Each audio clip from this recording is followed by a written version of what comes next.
স্থানীয় সরকার নির্বাচন, জাতীয় সরকার নির্বাচন নিয়ে বিএনপি এবং জামাতের অবস্থান মোটামুটি পরিষ্কার। আপনার আনন্দ দল, আপনারা নিশ্চয়ই কিছু ভাবছেন যে আসলে কোন জায়গাটা আগে যাওয়া উচিত এবং কেন যাওয়া উচিত, যদি একটু আপনি বলেন। আচ্ছা দেখুন, মানে আমার সহ-আলোচকরা যেসব কম্পোনেন্টের কথাগুলো বললেন, আচ্ছা, সেগুলো একরকম একটা ব্যাপার আছে। আর আমাদের যে সাংবিধানিক ধারা অনুযায়ী, রীতিনীতি অনুযায়ী যেসব জায়গাগুলো বললেন, সেগুলো একটা সাইডে রেখে আমি বলতে চাই যে আমাদের বিপ্লব কিন্তু কোনো সাংবিধানিক ধারাতে বা ওয়েতে হয় নাই যে সব কিছু কম্পোনেন্ট সেট রেখে আমরা সেই বিপ্লবটা করেছি।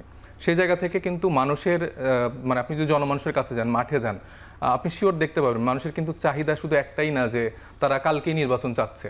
তারা চাচ্ছে একটা বেসিক সংস্কার যেন হয়, ন্যূনতম একটা সংস্কার যেন প্রত্যেকটা সেক্টরে হয়। এবং আপনি দেখবেন যে প্রায় 7টি কমিশন তাদের সংস্কার প্রস্তাব দিয়ে দিয়েছে। সেই জায়গা থেকে আজকে আমাদের সংস্কার কমিশনারদেরকে নিয়ে একটি ঐক্যমতের ভিত্তিতে একটি মানে ঐক্যবদ্ধ একটা কমিটি গঠন করেছেন ডক্টর মোহাম্মদ ইউনূস, যেন পরবর্তীতে আমাদের নির্বাচন কেন্দ্রিক যা ব্যবস্থাপনা আছে বা অন্যান্য যে বিষয়, সেখানে একটা ঐক্যমতের ধারা তৈরি হতে পারে।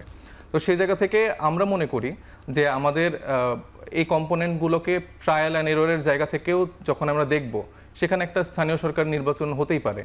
তাহলে কারণ জাতীয় ইলেকশনের ক্ষেত্রে আমাদের কোনো সমস্যা নেই। জাতীয় ইলেকশন যদি এই বেসিক সংস্কারগুলো করে ফেলে, তাহলে আপনি 6 মাস না, আপনি 3 মাসেই দিয়ে দেন, কারণ পাবলিকের যে ডিমান্ডটা সেটা আপনাদেরকে বুঝতে হবে। কিন্তু ন্যূনতম সংস্কার তো সব দলই চাচ্ছে, সংস্কার বাইরে কিন্তু কেউ চাচ্ছে না যে আমরা সংস্কার চাই না। সেটা বিএনপি বলেন, জামাত বলেন বা অন্যান্য জাসদ বা সিপিবি যারা আছে, সবাই কিন্তু সংস্কারের পক্ষে বলছে। আমার মনে হয় না তাদের পয়েন্টটা এরকম যে আমাদের ক্ষমতা দেন, আমরা এসে সেই পরিবর্তনটা করছি, আমরা এসে সংস্কারটা করছি। মুখে হয়তো বলছে যে হ্যাঁ, ন্যূনতম সংস্কারের ক্ষেত্রে আমাদের কোনো সমস্যা নেই, কিন্তু পারতপক্ষে আপনারা যদি ভালো করে স্টাডি করেন, তারা এই ব্যাপারগুলোতে আসলে কোনোভাবে ঐক্যমত না। তারা জাস্ট শুধুমাত্র ইলেকশনটা যাচ্ছে, যে কখন ইলেকশন হবে, কখন তারা এই রদবদলটায় যাবে। মানে স্টুডেন্টরা বা তরুণরা আসলে এই আন্দোলনটা করেছে যে তাদেরকে কখন মসনদে বসাবে সেটার জন্য। মানে 6 মাসটা আসলে অনেক দীর্ঘ তাদের জন্য হয়ে গেছে। আচ্ছা ঠিক আছে সাহেব, আমি আসবো আপনার কাছে। আমি যেতে চাই টিপু ভাই, আপনি যদি বলেন যে মানে রাজনৈতিক সরকার হিসেবে ক্ষমতায় গেলে তখন কি হবে, সব সমস্যার সমাধান হয়ে যাবে। এটা বিএনপির পক্ষ থেকে কয়েকবার বলা হয়েছে যে এই মুহূর্তে রাজনৈতিক সরকার দরকার, সেই সরকার ক্ষমতা গেলেই দেশের সব সমাধান মিটে যাবে। আসলে কি সম্ভব, মিটবে কিনা? মানে আমরা তো 54 বছর ধরে দেখেছি, মাঝে মধ্যে হোঁচট খেয়েছে, কিন্তু বেশিরভাগ সময় কিন্তু রাজনৈতিক সরকারই ক্ষমতায় ছিল। তাহলে এত বছর পরে এসে আবার আপনারা বলছেন যে এই এখন ক্ষমতায় গেলে সমাধান হবে অনেক কিছুর। আমাদের নেতা জনাব তারেক রহমান সংস্কার, নতুন দল গঠন, নির্বাচন, সব বিষয়গুলোকে কিন্তু উনি পজিটিভলি দেখছে এবং ওয়েলকাম জানাইছে। যে নতুন দলকে গঠন করতে সেটাকেও উনি অভিনন্দন জানাইছে অগ্রিম। সংস্কার তো উনি বলছে সংস্কার, নির্বাচন, সব প্রক্রিয়ার সাথে উনি একমত। এবং পাশাপাশি আরেকটা কথা, অভিভাবকের মতন, রাষ্ট্রের অভিভাবকের মতন উনি একটা কথা বলছে, যে কোনো মূল্যে এদের ঐক্যও ধরে রাখতে হবে এবং এই সরকারকে ব্যর্থ হতে দেওয়া যাবে না। বিএনপি বড় দল হিসাবে যে কথাটা, যে ভূমিকাটা রাখার দরকার, সেটা আমাদের নেতা রাখছে।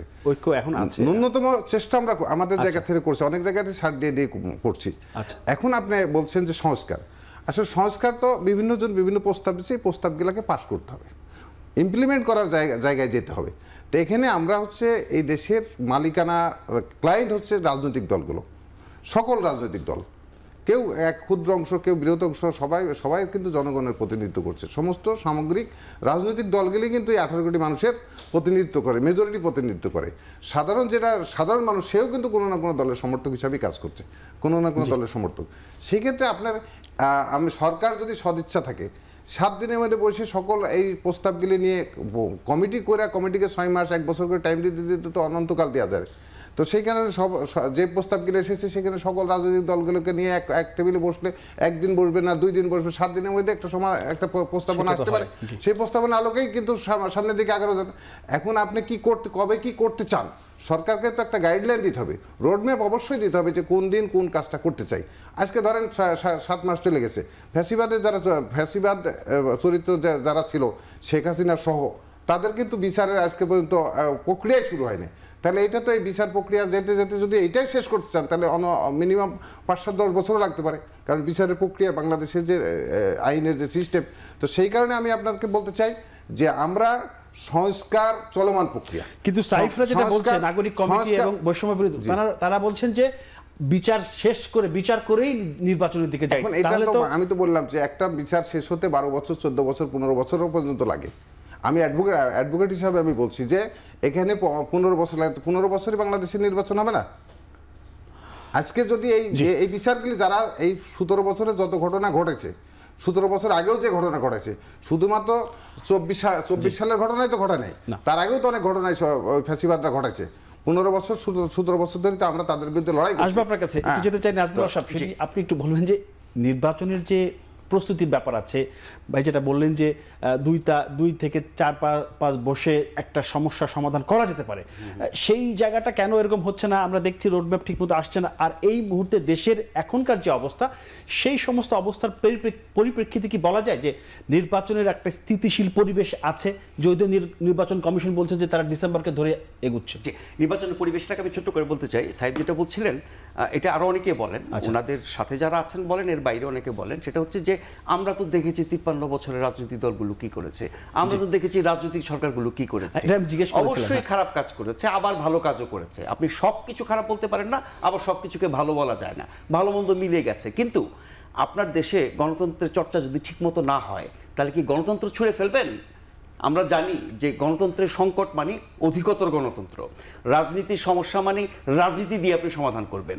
ফলে গণতন্ত্রের নামে যদি কেউ ষড়যন্ত্র কায়েম করে, রাজনীতির নামে কেউ গণতন্ত্রের দোষ না, রাজনীতির নামে যদি কেউ দুর্বৃত্তায়নের রাজত্ব তৈরি করে, অপরাধ গুম খুম যা কিছু আমরা দেখেছি 16 বছর, সেটা তো রাজনীতির দোষ না। তার মানে হচ্ছে রাজনীতিতে সমস্যা আছে, গণতন্ত্রের সমস্যা আছে, আমাদের শাসন ব্যবস্থা, বিচার ব্যবস্থা, আইন ব্যবস্থার থেকে বহু ব্যাপারে আমাদের সমস্যা আছে। সেই সমস্যাগুলো দূর করা, মাথা কেটে ফেলে দেওয়া না। সেক্ষেত্রে রাজনৈতিক প্রক্রিয়া, গণতান্ত্রিক প্রক্রিয়া যার সাথে নির্বাচন যুক্ত, এই কথাটা বলার পরে যখন কেউ বলে যে আমরা তো দেখেছি অনেক বছর রাজনীতির বা গণতন্ত্রের শাসন, গণতন্ত্রের নামের দুঃশাসন, তাহলে কি আমরা সেই জায়গায় যাব না? তাহলে আমাদের ঠিক করতে হবে, না আমরা গণতন্ত্র চাই না। আমরা কি চাই? আমরা কি রাজতন্ত্র চাই? আমরা কি অন্য কোনো তন্ত্র চাই?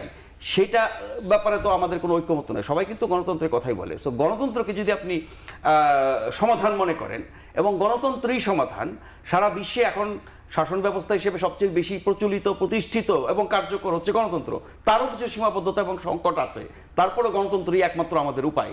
সেই গণতন্ত্র যাতে সঠিকভাবে হয়, আগের মতো না হয়, এবং গণতন্ত্রের যেটা মূল কথা, জনগণের কর্তৃত্ব বা শাসন বা মালিকানা প্রতিষ্ঠিত করা, দ্বিতীয়ত হচ্ছে জবাবদিহিতা, তৃতীয়ত হচ্ছে স্বচ্ছতা, এগুলো নিশ্চিত করার জন্য যারা শাসন ক্ষমতায় থাকবেন, বাকি সবাইকে, রাজনীতি এবং রাজনীতির বাইরের সকল মানুষকে যদি তাদের উপর ভ্যানগার্ড হিসেবে নজরদারি করে, চাপে রাখে, জবাবদিহি করে, গণমাধ্যমের ভূমিকা ঠিক মতো রাখে, তাহলে আস্তে আস্তে আমাদের গণতন্ত্রের মানটা উন্নত হবে। কিন্তু গণতন্ত্র খারাপ ছিল বলে আমি গণতন্ত্রে যাব না, রাজনীতি খারাপ ছিল বলে আমি রাজনীতি ছুঁড়ে ফেলে দিব, এটা তো কোনো সমাধান হতে পারে না। আপনি বলছেন নির্বাচনের পরিবেশ, দেখেন যেই সরকারটি ক্ষমতায় আছে, খুবই সংকটময় মুহূর্তে তারা ক্ষমতা নিয়েছে এবং সারা দেশের মানুষের সমর্থন নিয়ে তারা দায়িত্ব নিয়েছে এবং দায়িত্বে আছে। এখন 6 মাসের মাথায় তারা অনেক ব্যাপারে সমালোচিত হচ্ছে। আমাদের সরকার প্রধান নিজেও বলেছেন তারা অনভিজ্ঞ, এই ব্যাপারে তাদের ধারণা ছিল না, তারা প্রস্তুত ছিলেন না। অন্য যারা উপদেষ্টা আছেন সবারই প্রায় একই দশা। এমনকি ছাত্রদের যে 3 জন উপদেষ্টা, তারা মানে ভয়াবহ সংকটের মধ্য দিয়ে গেছে এবং এই অভ্যুত্থানে তারা নেতৃত্ব দিয়েছে, তারা ইতিহাস সৃষ্টি করেছে। তাদেরও কি খুব বেশি রাজনৈতিক অভিজ্ঞতা আছে? না। সেই মানুষগুলো মিলে দেশ চালাচ্ছে, তাতে করে অনেক রকমের সমস্যা হচ্ছে, সেগুলো নিয়ে সমালোচনা হচ্ছে, এটা হবেই। কিন্তু এই যে অনভিজ্ঞ অরাজনৈতিক সরকার এবং সবার সম্মতিক্রমে হয়েছে, সমর্থন আছে, আদালতের একটা রেফারেন্সও আছে, সেগুলো সবই আমরা জানি। কিন্তু এটা একটা অস্থায়ী ব্যবস্থা, ইন্টারিম গভর্নমেন্ট বলছি আমরা। সেই অস্থায়ী ব্যবস্থা যদি আপনি চালাতে থাকেন, তাহলে সংকট বহুমুখী হবে। এরই মধ্যে যেগুলো হয়েছে ভবিষ্যতে আরও হবে। সেই জন্য নির্বাচন সমাধান। আপনি যদি বলেন যে পরিবেশ, আমরা কিরকম নির্বাচন চাই? আমরা সুষ্ঠু নির্বাচন চাই, সবাই যাতে নির্বিঘ্নে ভোট দিতে পারে। আমরা শান্তিপূর্ণ নির্বাচন চাই, যেখানে সহিংসতা হবে না। আমরা নিরপেক্ষ নির্বাচন চাই, আমরা গ্রহণযোগ্য নির্বাচন চাই। সেই গ্রহণযোগ্যতা যারা হেরে যাবে তাদেরটা বলছি না, মোটা দাগে সারা দেশের মানুষ এবং সারা বিশ্বের মানুষ যারা নির্বাচন সংশ্লিষ্ট এবং নির্বাচন পর্যবেক্ষণ করেন এবং গণমাধ্যম যারা এগুলো ওয়াচডগ হিসেবে দেখেন, সবার কাছে গ্রহণযোগ্য হলে আমরা সেটাকে ভালো নির্বাচন বলবো। সেই ভালো নির্বাচনের জন্য পরিবেশ তৈরি এই সরকারকে করতে হবে। অতীতে যেগুলো ভালো নির্বাচন হয়েছে বাংলাদেশে 91, 96, 2001, 2008, সেগুলো কিন্তু অরাজনৈতিক সরকারই করেছে। তারা পেরেছে না শান্তিপূর্ণ পরিবেশ নিশ্চিত করতে, তারা পেরেছে না নিরপেক্ষ নির্বাচন করতে, তারা পেরেছে না নির্বাচনের পরিবেশ তৈরি করতে। তাদের চেয়ে কি ওনাদের যোগ্যতা কম? অনেক ডক্টরেট ডিগ্রিধারী লোকজন এখানে আছেন, বিভিন্ন ক্ষেত্রে বিখ্যাত প্রতিষ্ঠিত লোকজন আছেন, এবং তাদের সাথে মানুষের সমর্থন আছে রাজনৈতিক অরাজনৈতিক সব ধরনের। তারা কেন সেই পরিবেশ তৈরি করতে পারবে না? চাইলে অবশ্যই পারবে।